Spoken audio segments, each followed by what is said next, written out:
Hey, this is Tyler Jones with The Element, and you're listening to the Son of a Blitch podcast.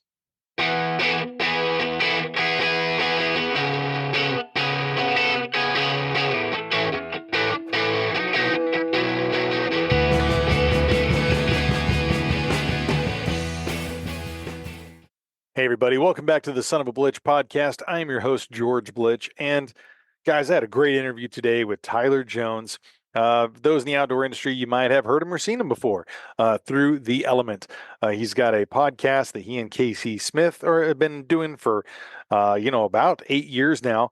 And then that's also been a lot of the filming and the hunts that you'll see on the YouTube channel, The Element. And most recently, they have joined teams with the MeatEater family of companies. They're under that MeatEater umbrella now. And so they've done buck truck. They've had a couple different other things going on. They've had some really neat hunts that we've seen in and around the area where they're out here in Texas with some hog hunting. There's some nilgai hunting. And there's a lot more to come. Some turkey hunting season's about to happen. So I'm sure there's some really cool videos with that as well in the works. We talked about Tyler's music career with being the guitarist and singer in Tyler and the Tribe. Some really amazing songs. We dive into a few there.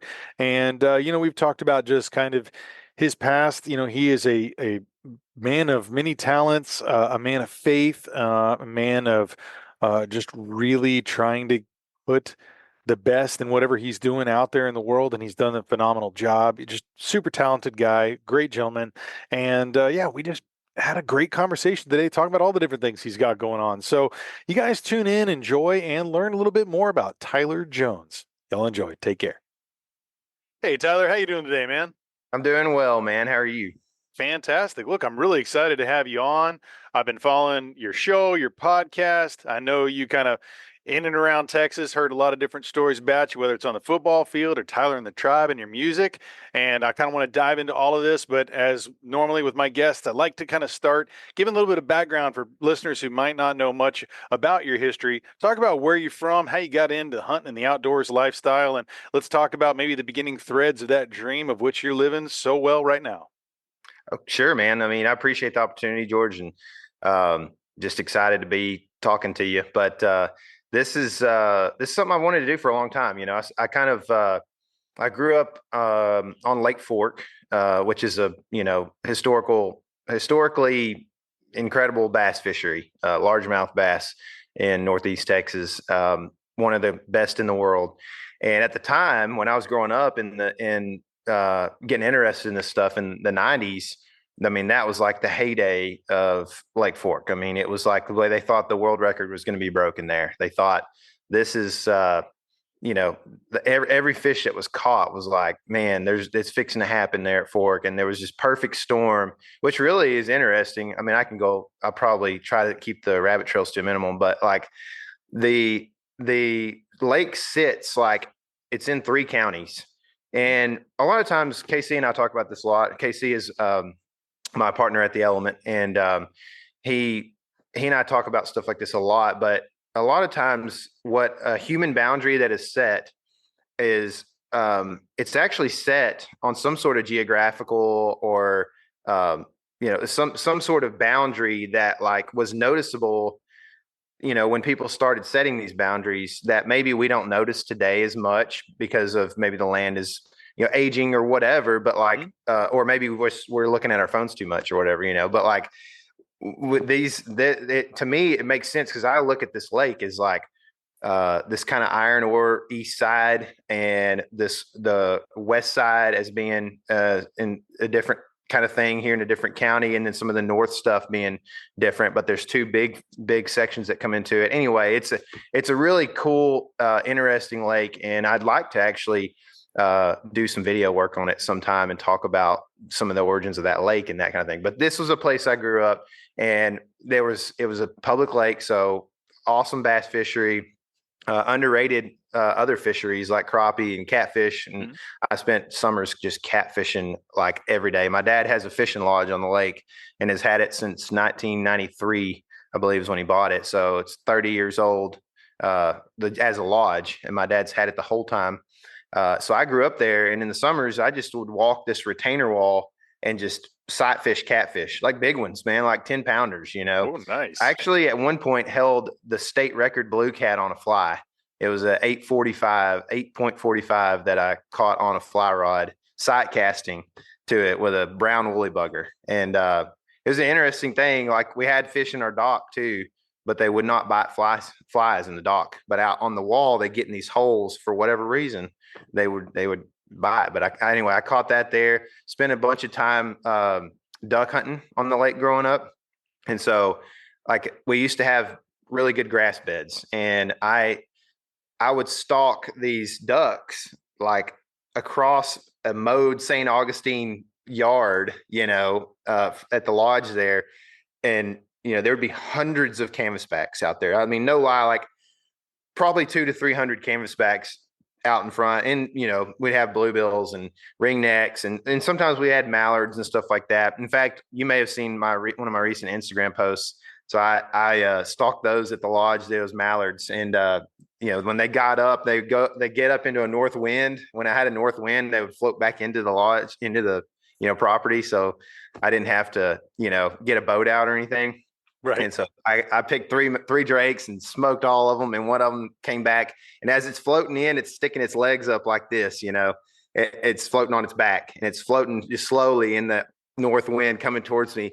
And I was like, there is no way that thing is double banded, but I think I see two bands on that thing. And it was a double banded mallard drake. It had $100 reward band from, this is the only time Washington DC probably will ever pay me any money, but it was the first and only time. But it was cool growing up doing that kind of stuff, and being there and to hear the guide stories. I mean, to me, Sure. growing up, Lake Fork guides were like, they might as well have been the pro fishermen, like they might as well have been the same category to me. And they were good at telling stories, right? I mean, that's the whole thing about fishing. But it was really cool growing up there. So that's kind of where for hunting and stuff like that, that's where I kind of really just spent a lot of time outdoors. My dad got me into it, and I also started there at the lodge filming. I found some old videos recently with, my dad had this big old VHS like tank that goes on your shoulder, Oh, yeah. and I used to video with that at the lodge there. And besides James Bond movies, I made some actual outdoor movies, and I got a funny one I saw recently where there's just a single teal sitting out there in like, September or whatever, and on this grass bed, and I'm just like 30 yards away videoing this thing, just talking about it, narrating it like, some sort of Discovery Channel thing or whatever. And I was probably 8 or 9 years old, maybe. So that started for me early on, and it's always been something I wanted to do. And there's a million more things I could say about it, but I've talked a lot here already, and I just want to say that whole thing has played out now. It's been a big blessing to do that for a living. It's something that I always thought I could do and I wanted to pursue and did, but it's different and more of a blessing probably than I thought it would be. Well, I mean, it's amazing what kind of you put in when you were a kid, your loves, your passions. And I mean, you talked about this. I've heard you in different interviews. You talk about the dream, and like whenever you met up with KC, and you guys, like you said he got the dream, and however maybe you formulated that, or however it was maybe vague, but you knew the direction you wanted to go into. Obviously, those steps along the way, that time of prayer, of being able to see your this chosen path, all the things that come to you when you're doing the right thing, and you see those those next steps unfold. It might not have been known the day before, but you kind of have continually had this and move forward. And I think it's just so incredible to be, sitting back and seeing a chronological order of like you at a little kid with a video camera and doing this, and then now all of a sudden, you're here with MeatEater. Obviously, you had success alone with, Element podcast, and then filming these shows. I guess I'll kind of touch on for a minute. One of the videos that I think maybe your largest viewed there too, talking about the buck from the ranch. And I wanted to have you spend a little bit of time maybe chatting about that real quick. And I know you probably talked about it maybe ad nauseum on some of the other shows, but I think it's like the power of perseverance. And these days you're sitting here you're reading scriptures, when you get in there early in the morning, and just talk about like that very last minute thing. If you could maybe walk us up a little bit, because it was kind of a dream of yours to be able to have an amazing buck on your own property. And I think that there's a reason, even though it's a long video, and I suggest everyone check it out, hour and 20 something minutes, hour and 30. I think it's a wonderful. I think you had like 18 or 19 sits. Let's just talk about that real quick, because I think that's something that I think everyone should check it out. It's a wonderful video. Thanks, man. Yeah, it's kind of was a perfect storm that we didn't know was happening when we're going through it. This was 2020, so obviously a time where the world was just like absolutely in distress, and just nobody knew what was going on, and so and then from a element perspective, we'd been doing this. We started filming. Casey and I, 2016 was really when we started filming deer hunting, and it was just me just following him around, real informal. I had an idea that like this was something I wanted to do. Mm-hmm. He was, this is something I appreciate about Casey and his family that I'll tell you why. His family's been pretty simple, and I don't mean to say that in a negative sense at all, because that's what I admire about them is like they can go in their day to day and just be normal dudes and have community within whatever that community is, that's small, and family and those kind of things, and still honor and glorify God through that, and not really want for anything, and it's okay to just like work a good job, spend 8 hours out there, go back to your family and do the thing. And you're not pursuing anything, and you're not working overtime. You're not working, the whole kind of plague of the, entrepreneur is that they say that's the only person who work 80 hours so they don't have to work 40, and that's what I've had to do, and I look back at it. I'm like, sometimes there's some sort of sacrifice with that at every level, I mean, you think about these athletes, and everybody's like, oh, it'd be great to be, Patrick Mahomes or whatever. But it's like, man, at some point, Tom Brady has sacrificed a lot, stuff that I would not sacrifice, to be the greatest of all time. I mean, and so I admire what he does. I loved watching him play football, but it would be hard for me to not do that if I was him in the moment pursuing something, right? You're like, man, just a little bit more work and I'm the best of all time, it'd be hard not to do that. But I am actually very glad that I didn't actually encounter that, so that I can look back with a different perspective and see. But anyway, that's one thing I like about KC and his family, especially the patriarchs of his family, that they do really well is just like live in the moment. And so, and that's what we were doing at the time. But at the same time, I was really like, I had been pursuing this thing for several years. My church was wanting to hire me as a worship leader. And they weren't going to pay me very much, which is fine, because I understand we got a bunch of blue collar people at our church, and we just don't, tithes are what they are. Yeah. Anyway, it was one of those things where I was like, man, like I have this dream. I think I can do some decent stuff here and make a career. But I also like got this pressure of like, hey, you're getting older, and you need to provide for our family too, for my wife a little bit, she was super strong through the whole thing, because I pursued music, as for a long time before that. So anyway, I spent, 18 hunts over the course of maybe like 20 days or something like that.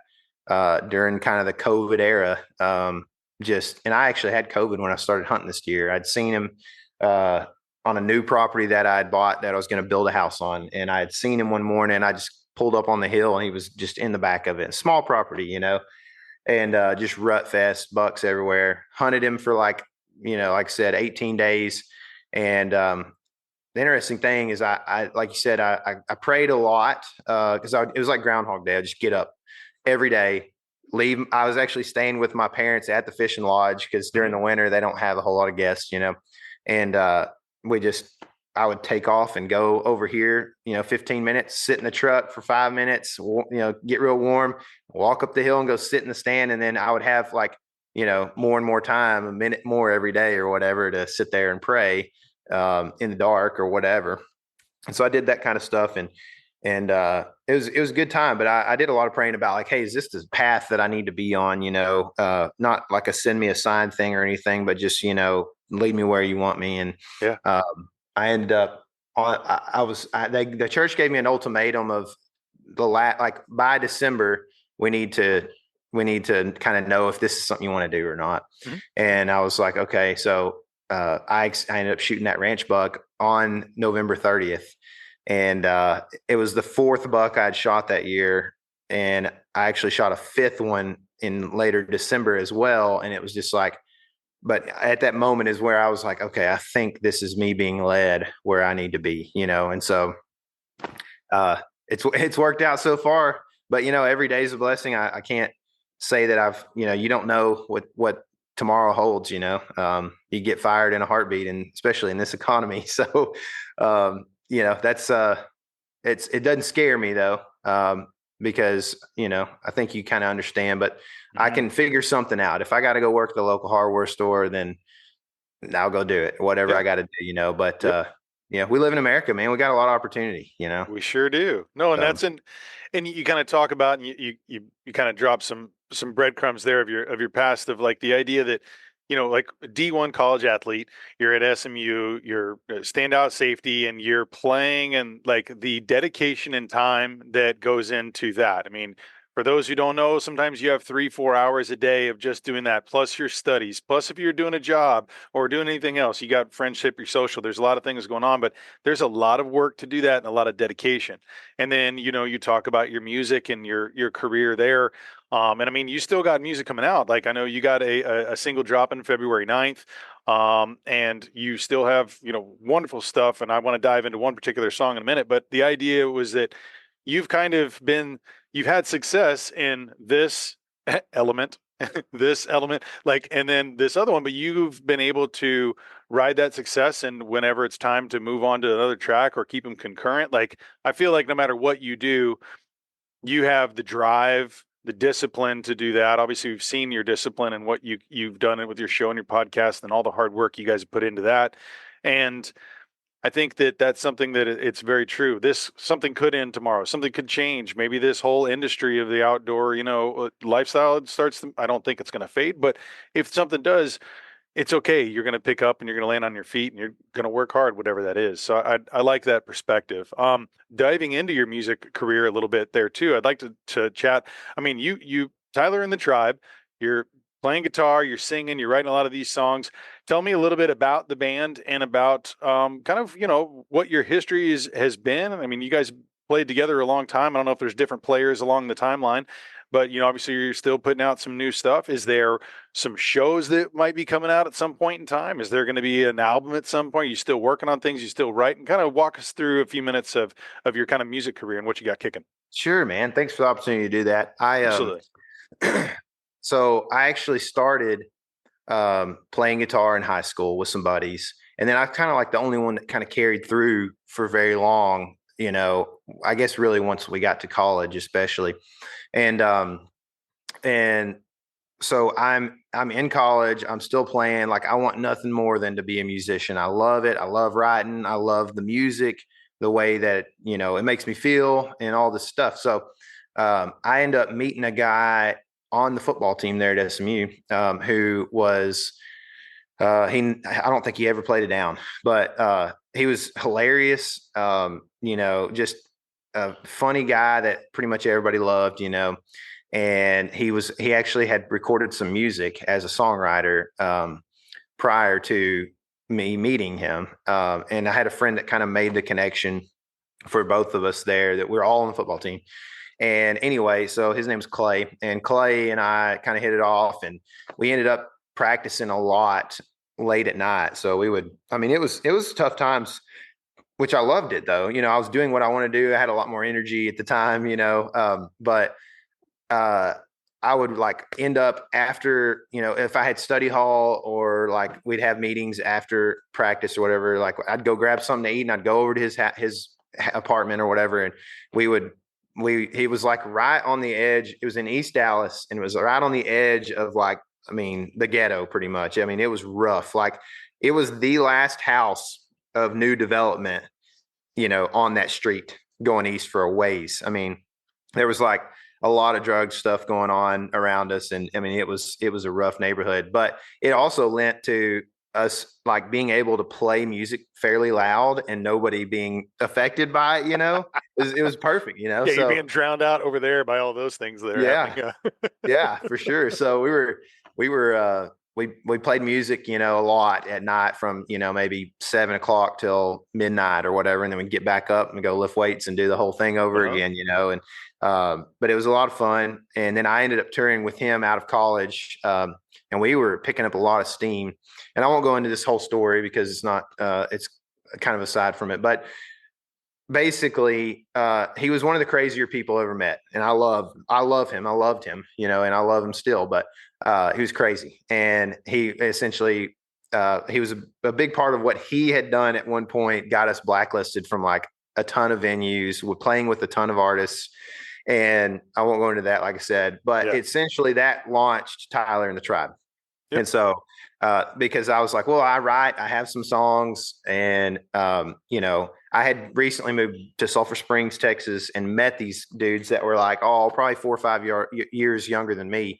And they were like, the drummer was really good. The other guys were like, they had potential, but they weren't great. So I had some stuff in my studio upstairs at my house that I'd bought during the recession. And we started kind of just recording some music, and I actually recorded an album with them and their college buddies, all 6-part band or whatever, doing their deal. And then eventually I was like, man, would you guys want to, play with me or whatever? And so we did, and we started jamming a little bit. Next thing you know, I'm like, man, I got a lot of connections from the last band. I mean, if y'all want to tour some, and they're like, oh yeah, for sure. So take off and start touring, and picked up steam again fairly quickly. I was a little more determined. I had learned a lot of things about like what not to do with clay. And I was kind of determined to like, and focused really, really well. And we played a lot of great shows over the years. I had the manager that managed clay. He took us on and helped us kind of grow. He booked a lot for us and this kind of thing. And we got to where we were playing, probably 110 shows a year. And the industry that we were in, the circles we were in, was a little different than what I actually like, the music we actually produced a lot of times. Which our music it's kind of a big spectrum. If I was smart, and I would do things a little more like I did the Element, where like I was like, okay, well, white-tailed deer, people like them. Let's go kill a bunch of white-tailed deer because it's real fun, it's accessible, and we're going to focus on that kind of niche. Right. And I should have done that with music, but I didn't. I was like, oh man, I'm an artist. Like, I got to produce this wild, crazy rock song over here and this acoustic deal over here that's like just nothing, and I'll sing this one with more twang and sing this one more like, Dave Grohl would and the Foo Fighters. Yeah. And eventually, it became kind of hard for us to fit in. We had the connections, we just didn't like always translate. I can remember a time I played with a guy named Randy Rogers, who, you probably know, and a lot of people maybe listening may know as well, but very like indie country kind of guy. I mean, pretty country-fied, but it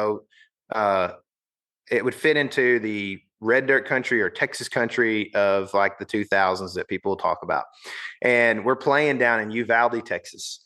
And there's a pretty big place. I think it had like 1,200 cap. It was like 1,200 cap venue, and it's like sold out, And we had driven a red van that I'd bought for like $1,500. That was like missing it was missing one of the cylinders was missing every so often. And it was just bad. We drove like 7.5 hours down there to play for $200 because we're going to open for Randy. And we get down there and we start playing. We play a couple songs, and we wanted to come out with energy. We're young guys, whatever. Well, we end up like playing this one song that's kind of riff-based rock that I had written. And I mean, it was pretty heavy. And this crowd is here, first of all, there's a lot of like Latinos or Hispanics, and a lot of just like super country white folk there. And they're all in this place down in South Texas, to hear Randy Rogers. And we come playing this riff based rock, that's real heavy. And I was like, oh, we're about to blow them out of the water or whatever. It's gonna be awesome. And dude, they were like, there was this this bro group of dudes that were just like, I can remember them right over here, kind of like stage right and about in the middle of the dance floor or whatever. And they started chanting Randy Rogers, like as soon as we got done. And I can remember I just like walked with the mic and said, thanks guys, feels good. And there was a bunch of people that didn't share that sentiment in that crowd, Yeah, yeah. And I mean, that's kind of like a motif I've had to kind of continue to realize, especially with YouTube and stuff, is like there's always a vocal group, and they really don't usually, represent exactly what's going on out there. So, but anyway, so it was that's kind of like the early stages. We end up, we played a big festival called Texas Thunder, and it was out in Midland. A bunch of big country artists that people would recognize, like Brad Paisley and Florida Georgia Line and Big and Rich and those kind of bands. Those are the headliners, and we're playing like a side stage, but it was a big deal. And yeah, you're there. You're playing. You're on the bill. Yeah, for sure. We were pumped, and we had done some pretty big shows at the time. We had, we actually were pursuing more of a, like we really wanted to be more in Nashville because we thought we had a broader sound than the regional sound a little bit. And so that was where we wanted to be. Right. Well, we played this big show. It's kind of a big deal. My wife was pregnant and fixing to have kids, our kid. And so I had driven her car and was going to go back and meet her. So there was two guys in the van, and no, three guys. One was a tour manager, and our guitar player was driving. I'm trying not to make this too long a story, but essentially he gets in a wreck on the way home, totals the van. He was kind of already, I think he had kind of felt a little bit like an outcast in the band a little bit. We were all friends. He just kind of, there was a little rub, I think, between, because I play lead guitar too, and I never tried to like make it. I wanted to split things up really evenly. Yeah. But anyway, so I think with that wreck and just all the things that were going on in his life, I think he just decided like, man, I'm not loving this, And so he decided to take off. The guys in the band were really good friends with him. And so they were like, man, I just don't want to do this without him. And essentially we took like a probably 18-month just hiatus. And it was one of the most depressing times of my life, to be honest, because I pursued this for so long. I mean, it was like 9 years, Yeah. And it just all failed and fell flat on its face, and I couldn't do anything about it. And so we start playing again. Like I said, I try not to be too detailed. We start playing again essentially without our guitar player. And long story short, we worked back in, and we playing with a guy that was a guitar player in that band that I recorded when they were in college, and that was friends with them, and I was friends with too. And he decides to jump in and play with us, and we start playing and touring and doing some more music and stuff like that. I had written a whole album called Bright Side of the Earth that released a few years after that we started playing again. And we have been, we've been really good. I mean, it's like the music has been like when we play live, it's incredible. That, Jacob is our new guitar player, but he's been around since, I don't know, 2016 or something, 2017 was, he's been playing with us and recorded all the new music and stuff. And I mean, he's incredible. He's really worked hard to get better at guitar. He does a great job. He nails stuff, and the band sounds incredible with him. So we don't play live a whole lot anymore because COVID kind of squashed that, it made it tough on us, especially as original music, which is what we did. We didn't do cover band stuff too much, Right. Like if we played 12 songs, we might have 2 covers in it, or whatever. If we did like an hour opening set. So anyway, we've been recording some music. The last few years have been crazy for me, with all the new stuff going on with the element and that kind of thing. So it's taken a back seat, which I hate, but I've played a lot more guitar this year in 2024 than I have in a while. So still riding, still got a bunch of stuff I haven't recorded. It's just kind of expensive, and I got kids that are growing up and playing sports and that kind of thing, and it just makes it, you got to figure out how to prioritize things, so it's always a Yeah. battle. Yeah, it is. Well, and as a musician myself too, there's those times where maybe the guitar, for myself, the drum set maybe is not, it gets a little dusty. You're still having those experiences in that life that you can kind of bring through. It's like always like that first album that a band puts out, right? It's like you've had those whatever it is, 16 to 18 years of life and living, and you've got all this stuff, and then it's like if you're working with a record company, okay, where's the second one? And you're like, hold on, I had a lot of years to draw from, and now it's like, and then you can talk about life on the road or whatever. You see a lot of bands that kind of have that sophomore Mhm. album kind of thing too, but you pick it back up, and like you said too, it's about prioritizing, and it sometimes it's just hard to juggle all these irons in the fire because you've had a lot. And yeah, I'm excited to hear the new track, excited to hear the new music, and when you get a tour kicking again, let us know and we'll promote it, and then also make sure that we show up and check it out live, man. You guys got some great tunes. Really love it. In fact, if you see your count of plays, the Born for a Time Such as This, if it has spiked and someone has listened to it 100 times in the last week, that'd be me.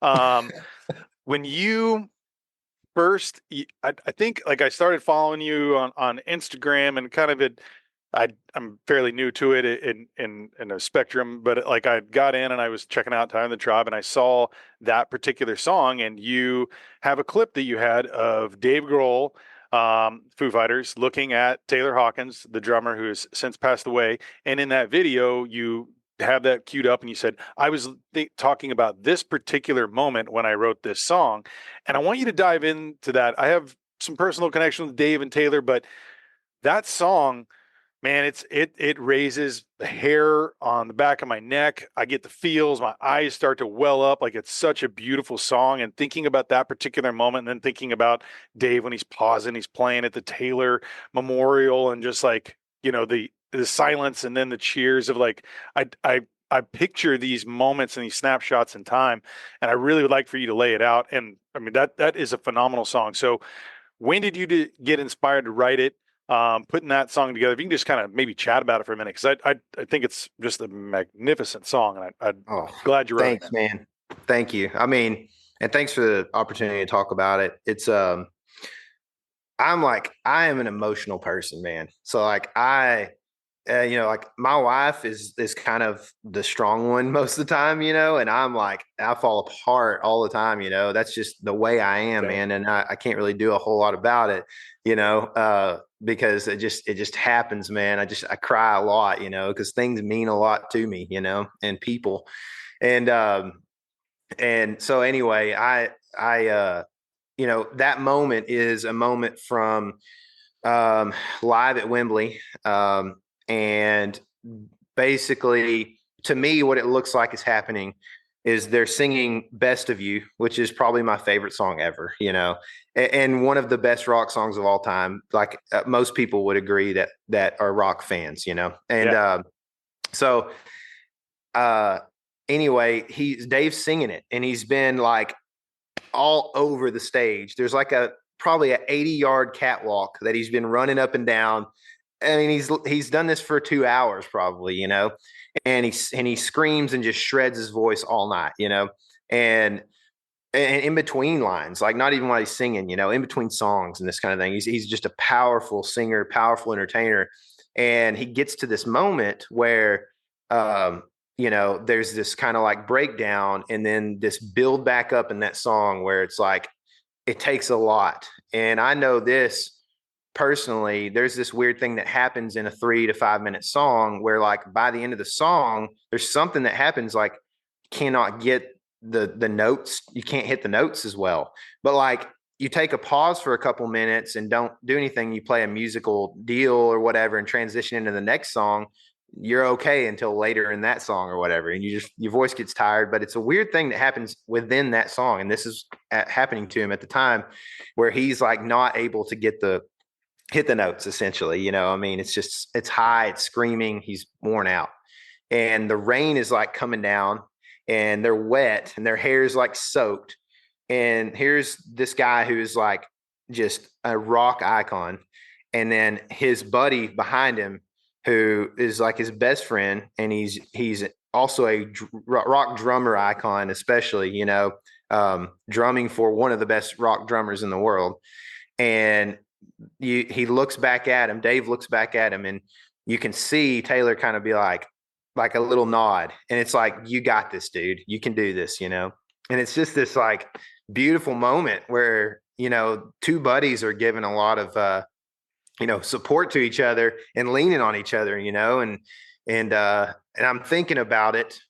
It's a weird, I wrote this song in a weird way where like, it almost is just so abstract. Like I hate to even explain it because it seems so weird, and I don't it feels normal to me because it's just the way I think about it. But it also seems weird when I vocalize what it's about. But essentially, it's like I think about that moment, but more than anything, it's like this thing happened, and celebrity deaths don't really affect me that much. I don't really there's not a whole lot of people that I consider, in my point of view, a celebrity, but like when he passed, man, that was like a big hit. That was like a part of my childhood, like going away, you know what I mean? Yeah. Part of my high school experience, just kind of like going to the wayside. And so it affected me, and I was sad for a few days, but I write this song where like, I think about it like, okay, there's this big thing in the news right now where the drummer has died for an iconic rock group. And, it's the best friend of the lead singer. What's the lead singer going to say? Everybody wants to know, how's Dave going to react? Right. And so for me, I don't really know a whole lot about these people. So it's just me being introspective and thinking about like, how would I charge myself to behave in this moment? Not necessarily, but at the same time, like I'm writing it as if I'm writing to Dave. Yeah. Like, hey, here's my charge to you, as if he would ever hear it. You know what I mean? And so essentially it's like you have an opportunity now to kind of stand in the way of like, hey, here is something that like a guy who has wealth and is good at something and loved by so many people can still just die. You know what I mean? And it can be over, like we were talking about earlier. Things can be over in a moment, right? And even like for Dave, like it's unsure as to what was going to happen in that moment, like whether they're going to carry on or not or whatever, probably. Yeah. So much it just wrecked their world, And so you have this opportunity to say like, well, how are you going to deal with this? Because that's what everybody's looking at. They're looking at how is Dave going to deal with this? And to me, I was reading at the time. I was reading Esther, the book of Esther in the Bible, and there's a really powerful moment there that a lot of people have put quotes out about and this and that. But essentially, in 4:14, Mordecai says, because Esther is scared that she's going to die if she speaks up, and Mordecai is like, well, maybe this is the moment that you were born for. This is the time that you were born to stand between evil and good, and to say something. So it's just a powerful, powerful moment in the Bible as well. So I just, at the time, that was like my hook line in the song. And it was like charging Dave, like, hey, this is the time you were born for. Like, you need to say something about, life and death. You know what I mean? Like the two things that are assured of all of us that are alive and that will die, So, and I'm not like, I'm intense, man, but I don't mean to be intense towards him or condemning or anything like that. It's just like, it was just a moment that I was thinking I can write a song about this as if this is how I feel, or whatever. It's not that I would ever like think any less of Dave if he handled it a certain way. And it certainly seems like he's handled it well. So anyway, that's kind of how the song came to fruition. And I had a bunch of music written for the song before I ever wrote the melody and stuff like that. Like the intro, which is it's like this pattern of guitar, but it happens over two different chords, but it's the exact same pattern of guitar. And then I had like the change in like the time signature as well that happens throughout the middle. Like I had already written these parts to go together, which it kind of modulates to a different different key during that moment. But that chord is within yeah, like it just works really well. I'm not like I don't know a ton about music. I'm all self-taught, but I was like, I did struggle a little bit, like putting those two parts together and what chords needed to bridge into so that it didn't just sound like two songs that shouldn't have gone together. You know what I mean? But Yeah. a lot of backstory there for you. I'm pretty verbose, man, sometimes, so I'm sorry if I'm going too long on this stuff, man. Dude, there's no apologies there. That song, like, I mean, when Taylor passed, like it hit me too. Like, and it was kind of, I had the same thing with Nirvana, man. I remember going and seeing them in December of '93, and it happened to be that Kurt played. They walk out, and then one of the stage guys grabs a pick from his mic stand and throws it out. I get my hand on top of it.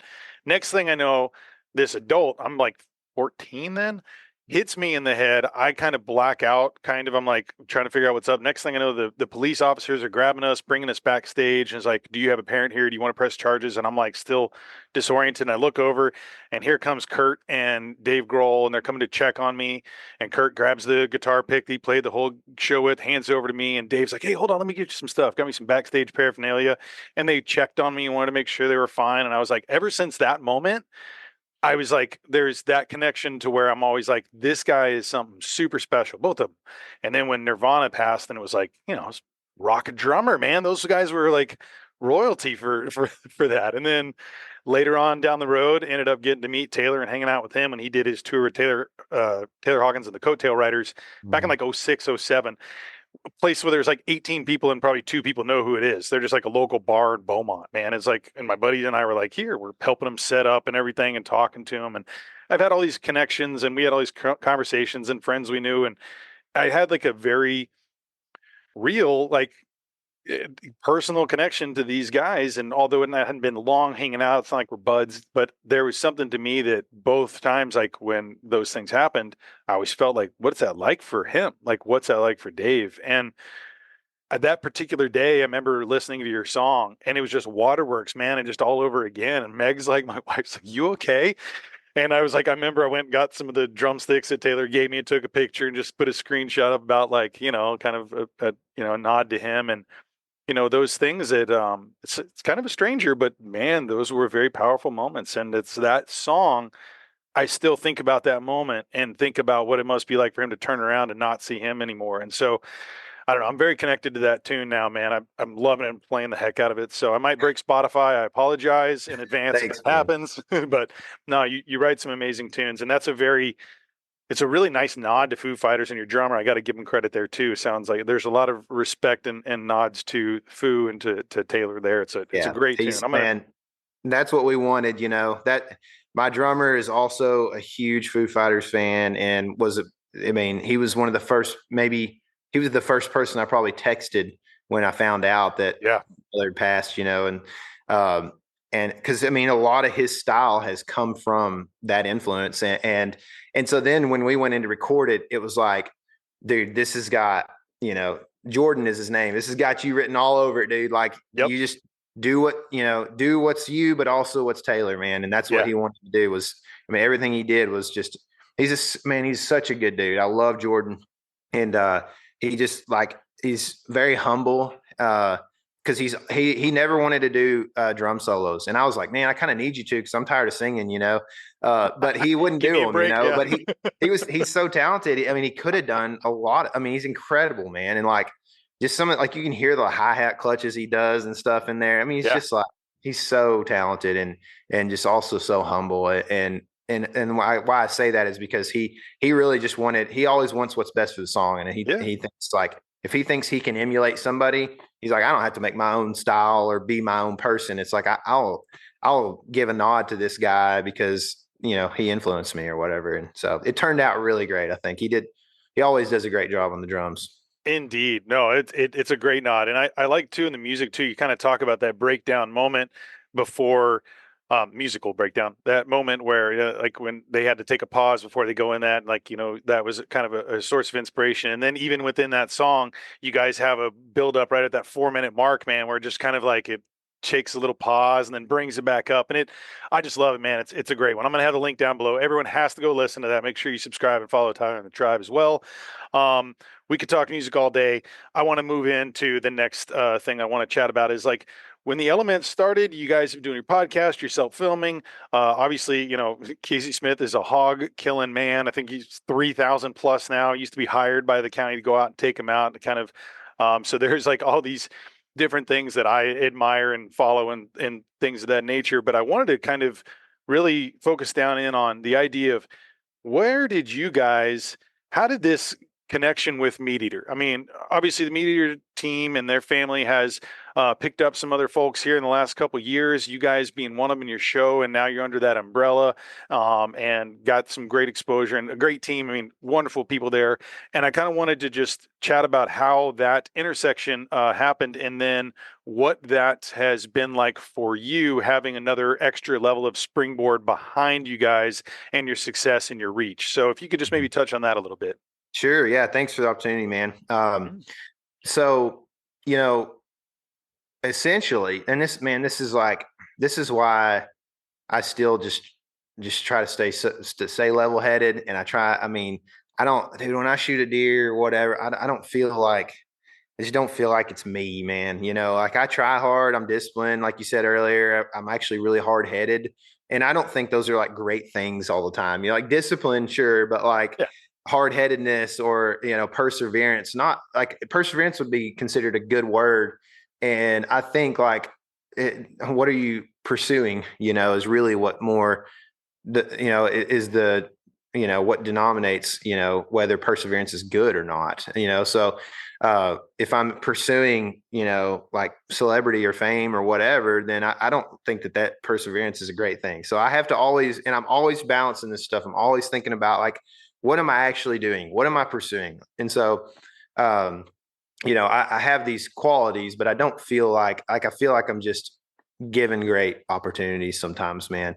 I'll that hard headedness is what kind of has delivered a lot of that, I think, because I'll just stay with something until I'm successful. But at the same time, like I have to look at like my parents are not like they were not wealthy when I was growing up. They weren't poor either. Like we were lower middle class, but like they still have given, like they've sacrificed a lot for me.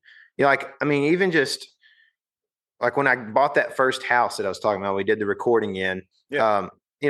I didn't have a down payment because I was fresh out of college, and this is before NIL deals. And I'm newlywed. We don't, and my wife is like still finishing college.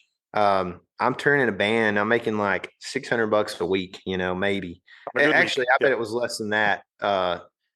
And I know for when we were first married, I didn't even make money in the band. And so just making not a whole lot, got a new, like we were married, when I had my first kid, we were married 13 months. So we had a kid like quick, so things were scary. But my parents this was a good deal on this house during the recession. That was a foreclosure. It needed a lot of work and I was willing to work on it.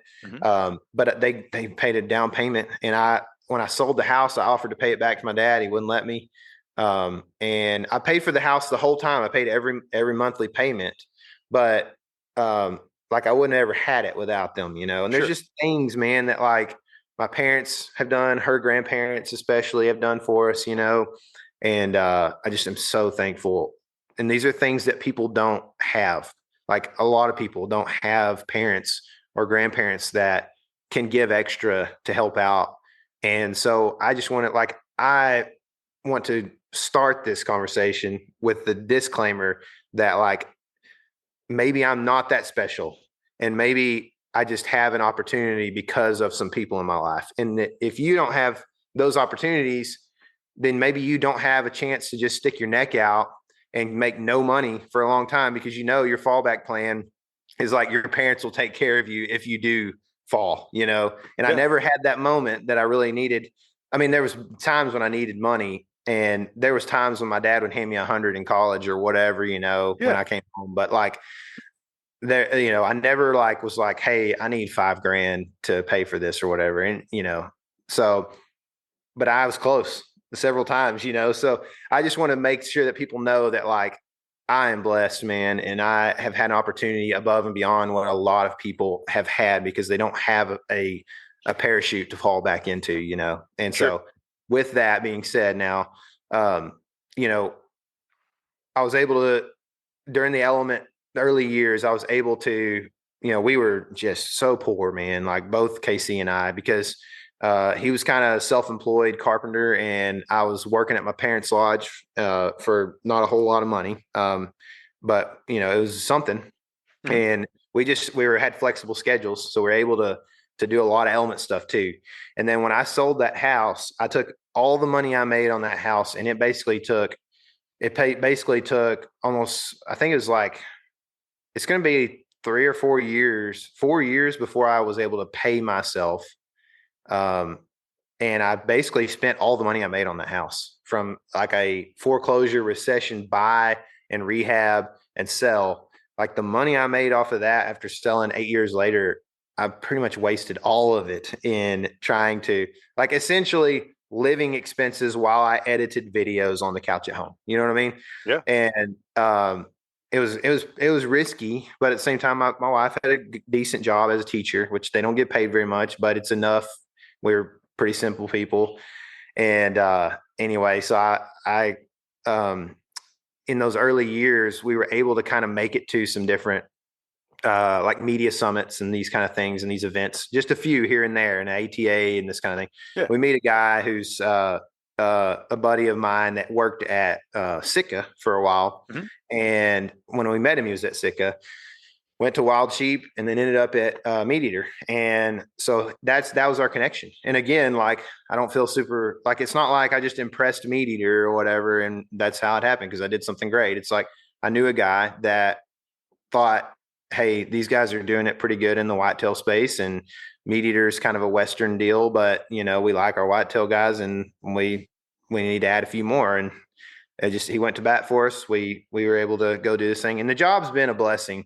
But it's also very tough. Like there's this thing where, like, there's a little more financial stability, but there's like a lot less freedom. And also, even like, there's this weird thing where MeatEater's like fan base is pretty vastly different a lot of times than from me and KC. I mean, we're Texans. We don't sound like a lot of them.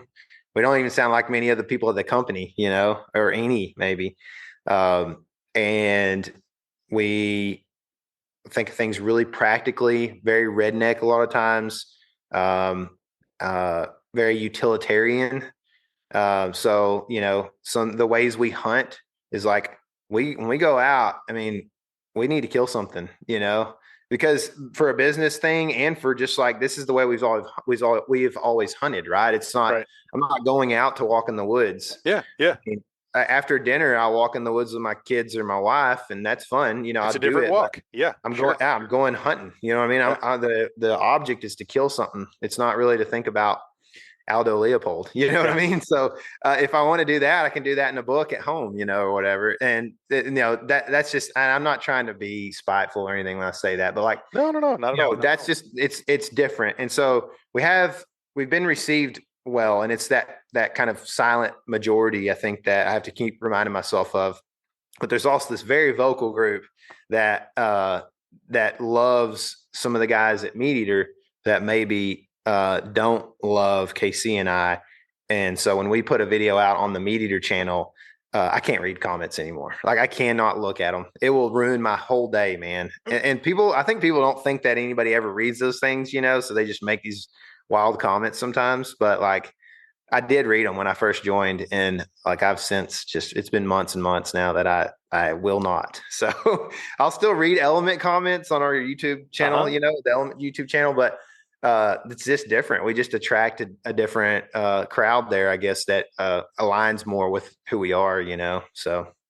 Yeah, well, I think it's important to not read those comments in that sense. It's one thing if it's constructive or something like that, but that's normally not the case online, and especially when people decide they're going to leave comments. Like some of the stuff I've read on things I posted, like, ouch, why'd you even come on and you put the time to put that negativity out there? Like, someone give that guy a hug. Like, it's like, Dude, I mean, if somebody, I'm not afraid of like having some sort of, discussion about something, which I'm not really trying to do in a YouTube comment anyway. Yeah.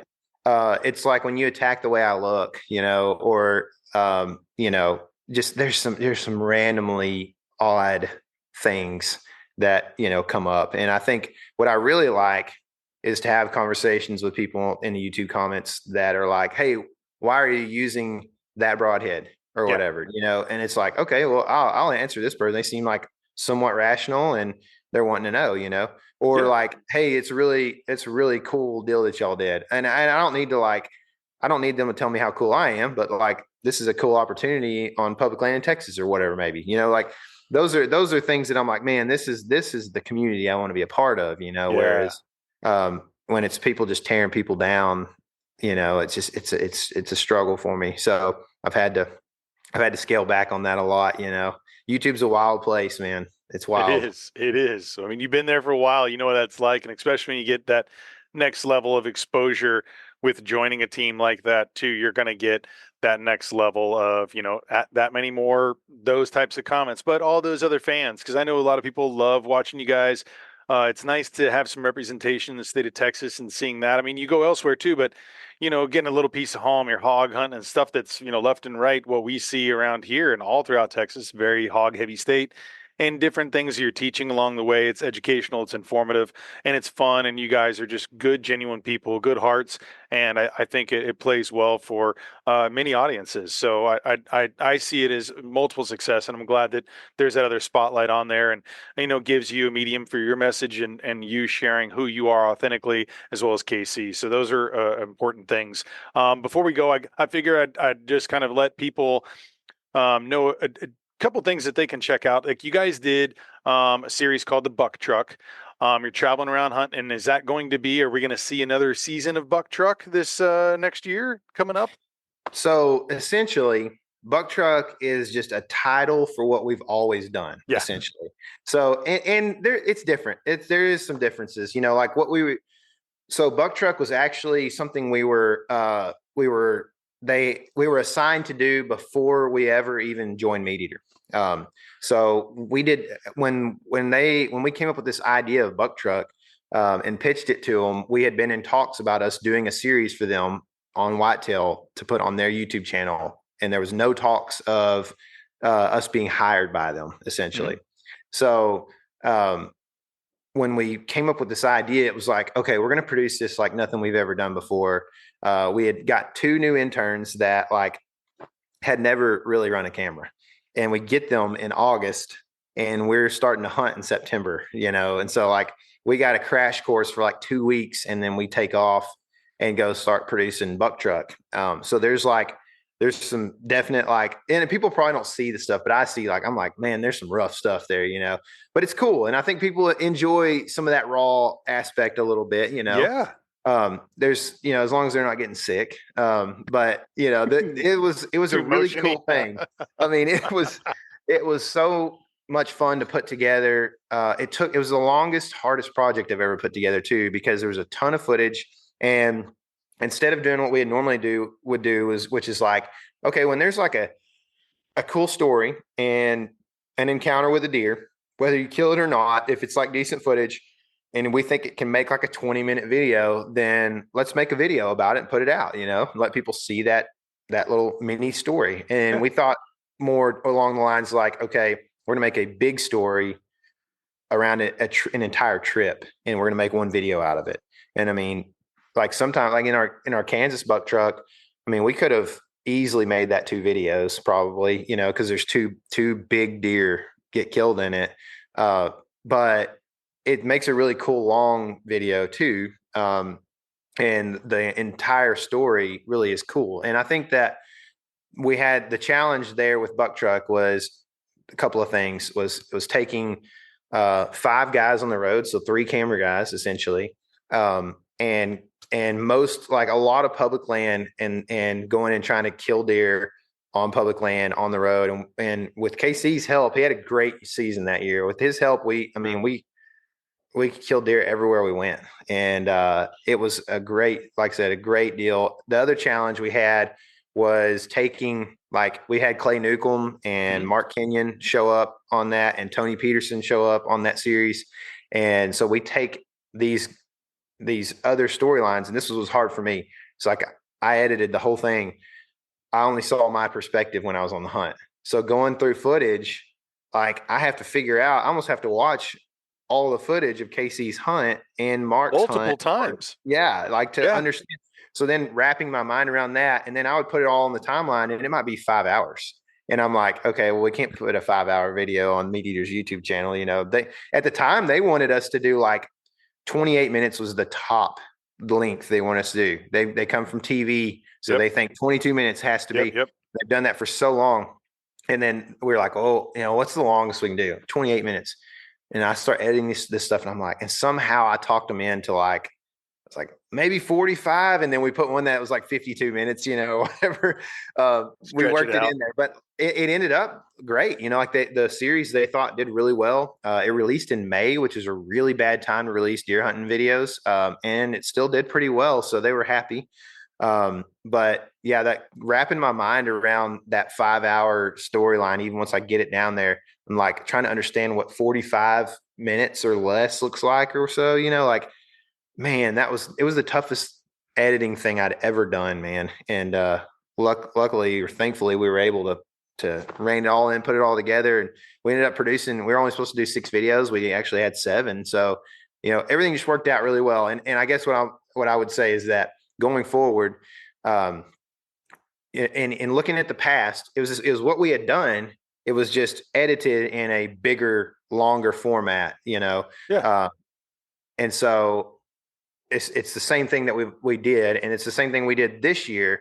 But this year, we had a little more. We like kind of split the difference between what we used to do and what we did on Buck Truck, where we're like, the guys have gotten really good on the cameras, really fluent, and they do a really good job. And so now our footage is top notch. Casey and I both had a good year this year. And I think like some of the stories and stuff, we're starting to get better at storytelling. That's been a big point of mine to get better at.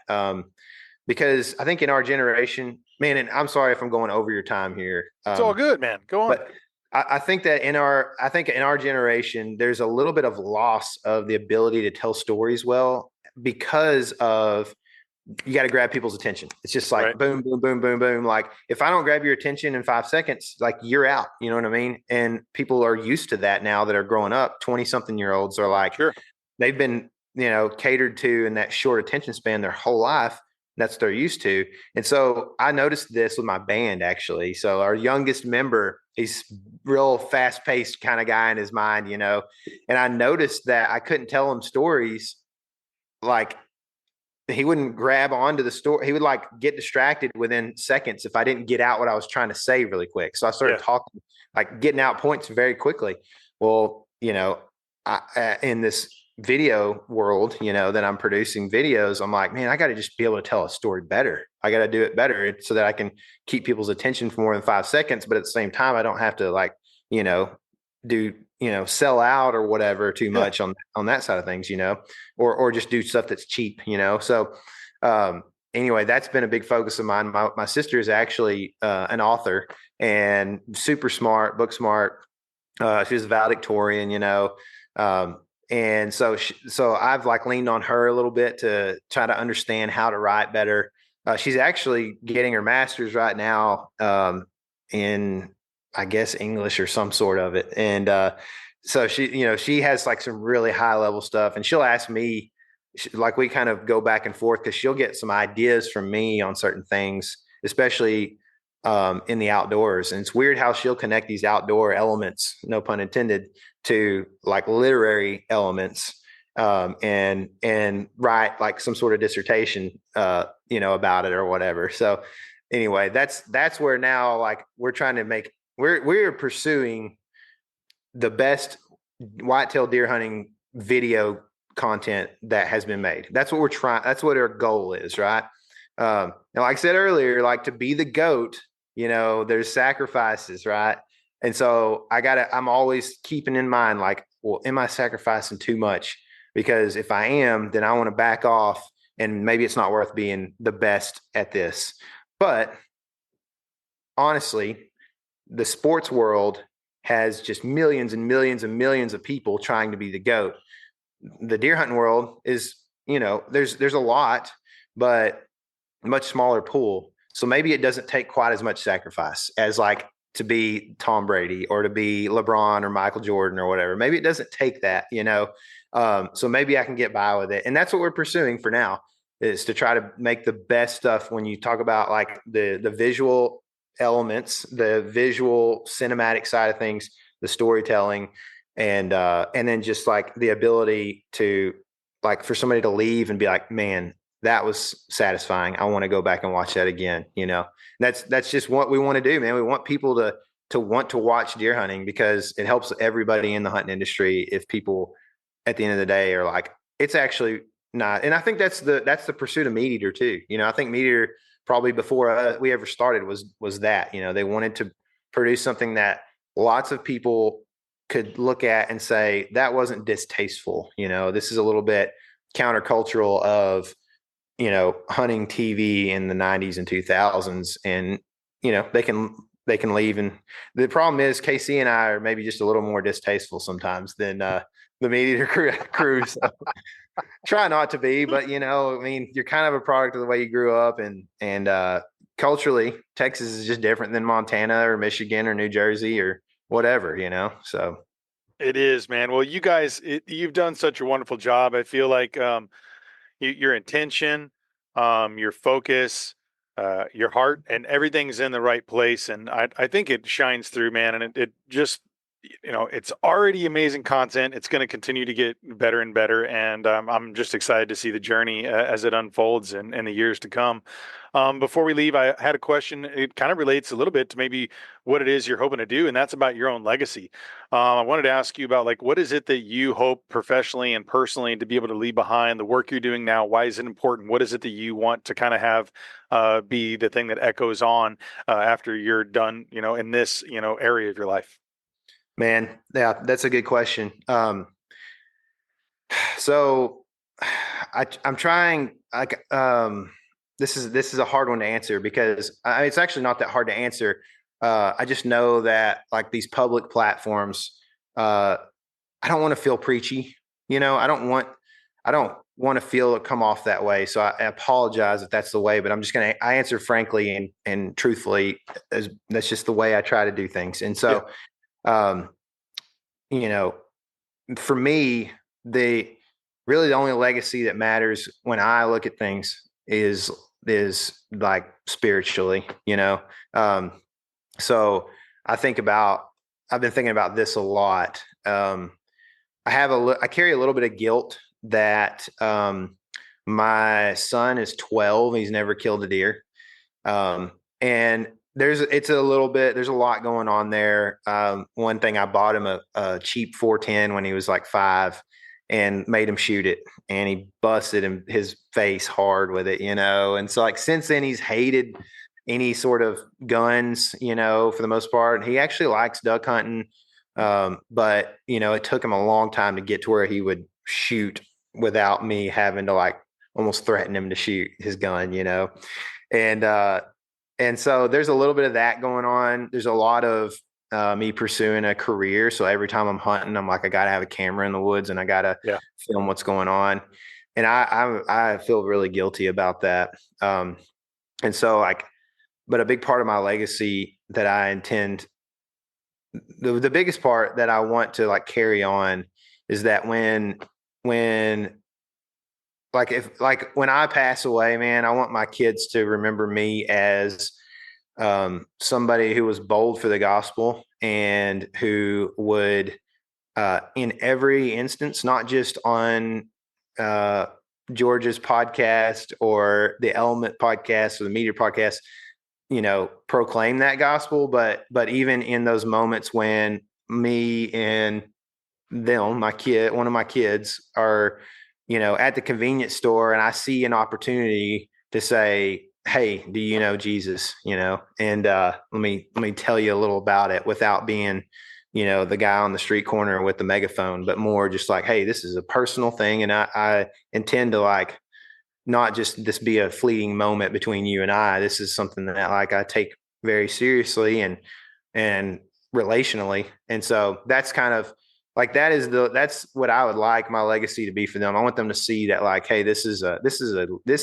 what he believes and this is his lifestyle. This isn't just something that he puts on for TV or whatever, you know. And hunting, it would be great that you know, my son would like to hunt and hunt a bunch. He loves fishing. So I mean, I already got him hooked there, no pun intended. But like, I mean, the hunting thing is it's a little bit. He's a lot like me. He doesn't like loud noises too much. I never did when I was a kid. I had, you know, like my mom loves to tell the story about when I was at SeaWorld one time and people were losing their mind about Shamu, you know, or whatever. And I just did this and was like, everybody be quiet. Yeah. You know, I couldn't take it. So he's kind of like that. And I think the gun thing is kind of hard for him. Yeah, I've been able to get him out with a crossbow some. We just haven't killed one. And so, but that would be like for me, him to love hunting and fishing and just to know that like they have an emotional but intense but loving dad, you know, that things mean a lot to him and I take things seriously. Like that's probably the most important things kind of in the secular world that I would kind of want them to take away as far as legacy goes. Now, if you're talking maybe like, you know, like a legacy amongst people that don't know me, it would probably, that's a hard one to answer. Actually, I don't know if I have an answer for that one. I just don't really think a lot about like what I want people to remember me by that I don't know. Yeah. You know what I mean? Yeah. It's a different kind of thing there too, because it's a trivial kind of pursuit of you don't really know what they would think otherwise, or if they even True. have some, you know, it's one of those YouTube commenters or whatever. Is it like, who cares? And then some spins, you know, your family, your friends, the people you work with, you know, your community, your church, those people are the ones who really matter as far as, you know, what you'll respect their thoughts, opinions, feelings, and kind of that is maybe a measure of where you're at as a man of faith, as a hunter, whatever it is. Like, you know, those are the people that those opinions and thoughts that matter. So it's I like how you put that too. It doesn't really, it kind of, in my opinion, it doesn't matter the people you don't know. It's the people you don't know. I just think when I think about like, you know, evangelical stuff, I've never been, and I don't know if this is me just like being scared or fearful, maybe. I try to think about this a lot, but I don't feel like it is. But I never have been like, man, I need to just, you know, go to some random person and, you know, immediately get into what they believe spiritually and what's going to happen when they die. I'm a lot more like, man, can I get to know this person and they trust that I am who I am? Because nobody trusts anything anymore, you know, especially with the news, all the news blunders that's happened, you know, in the last 5 years or whatever. Sure. It's like nobody trusts anything anymore. We got AI making fake stuff, you know? Yeah. So like the only way people are going to trust you, in my opinion, is to be like personally involved with them and to show them that you care. And then that's when, you know, things are, you know, presented that actually change lives, I think, you know? So that's kind of the way I've always been. So I guess going back to what you were saying, it's hard to like put any weight on what other people think about you that don't really know you. Yeah. No, it's important. Well, I really appreciate what you shared and opening up and kind of talking about all sorts of different avenues of your life and beliefs. And I definitely would love to chat with you more. I know you got something going on today. I do as well. I know you've got some really cool things coming up. I know you're going to be hunting here in Texas, doing some turkey hunting with Casey and with Jesse Griffiths, a mutual friend of ours. Can't wait to see that.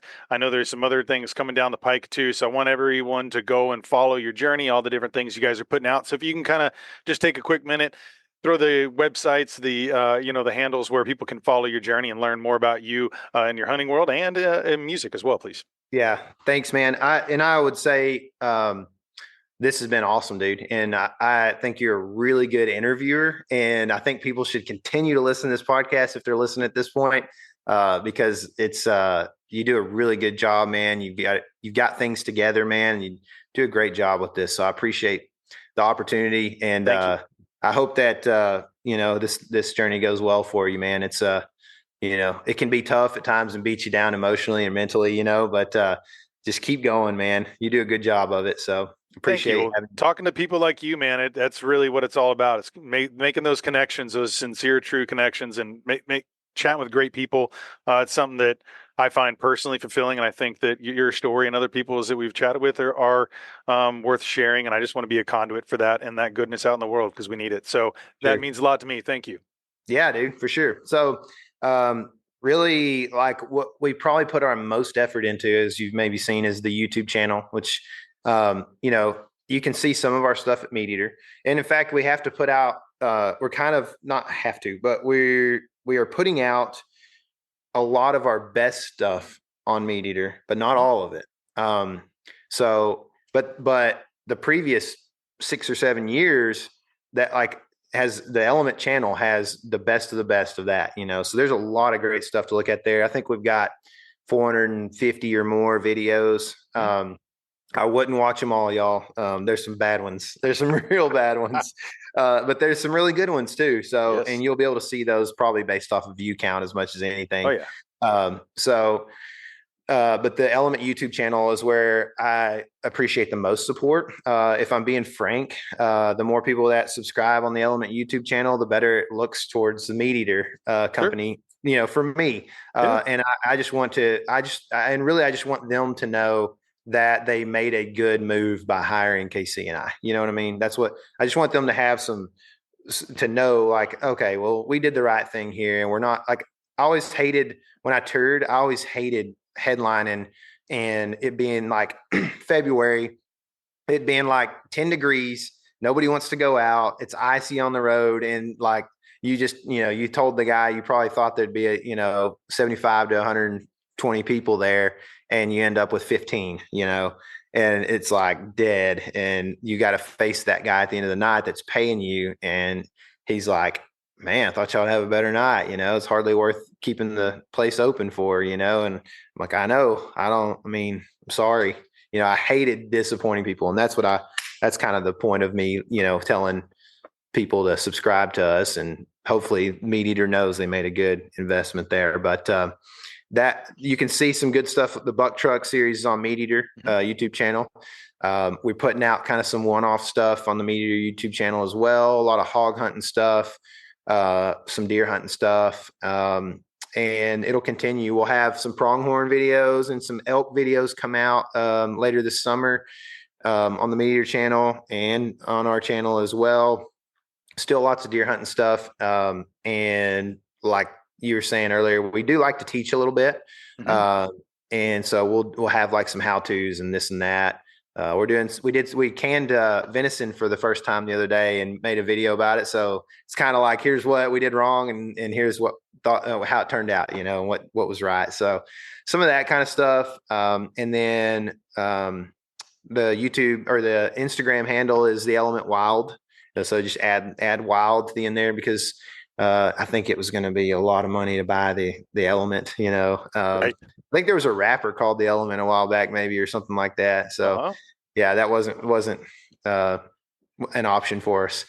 But yeah, you can check us out on Facebook if that's easier for you. I don't even know. We dabbled in TikTok, but TikTok's real strict about things getting shot, so I don't think we have anything there. So pretty much, anything, Instagram is a good place, Facebook's a good place, and then YouTube is where we work really hard to bring like the coolest stuff that we can. So well, y'all definitely do. And I suggest you guys, all the places you just mentioned, go follow them, have all the links below, and make sure you go to Spotify or wherever, Apple Music, wherever you listen to music, type in Tyler and the Tribe, look for the new tracks. I know you got the other one coming on February 9th. Every time that'll drop, and there'll be many more to come too. Great music. Make sure you guys go check out the track we were talking about, Born for a Time Such as This. Again, I'll have the links down below. It is a phenomenal song. And hey, Tyler, this has been great, man. I really appreciate you coming on. Thank you for sharing yourself with all the listeners. And we can't wait to see what you guys got coming next, man. Yeah. Thanks for inviting me, man. It's been a good time. I forget that I even play music anymore sometimes. So I appreciate the plug. That song is actually the song that's coming is is a song I wrote for my wife for our 10-year anniversary. Which Nice. I miss our anniversary every year because it's 1st of October or 2nd of October, and I'm always hunting. So I wrote it as like, and I went and recorded it preemptively so that I could give it to her in an email while I was gone on that trip, Nice. which worked out really well for me. Except for that, to go record it, it was during it was like early season, and it was like it was not a fun like, hey, I got to go record some music, even though I don't really play music for a living anymore. So and she was not happy in that moment. But I couldn't tell her, I couldn't spoil the Right, surprise, right, right, right. So, but yeah, that one will be out. It's a different kind of song. It's not something I really intended to release to the public, but the guy recording it for me gave me a discount if I did ever release it. He's like, if you release this, man, I'll give you a discount. So I was like, okay. All right. So that's why we're releasing this song. It's a personal song, but I think people will appreciate it too. So I appreciate the opportunity to come on, George, and just promote all the stuff, man. It means a lot. Great, man. Well, hey, looking forward to meeting up in person someday or in the field. And until that day, you guys take care. Keep doing what you're doing. And thank you for sharing everything. Yeah. We'll see you, man. All right. Adios.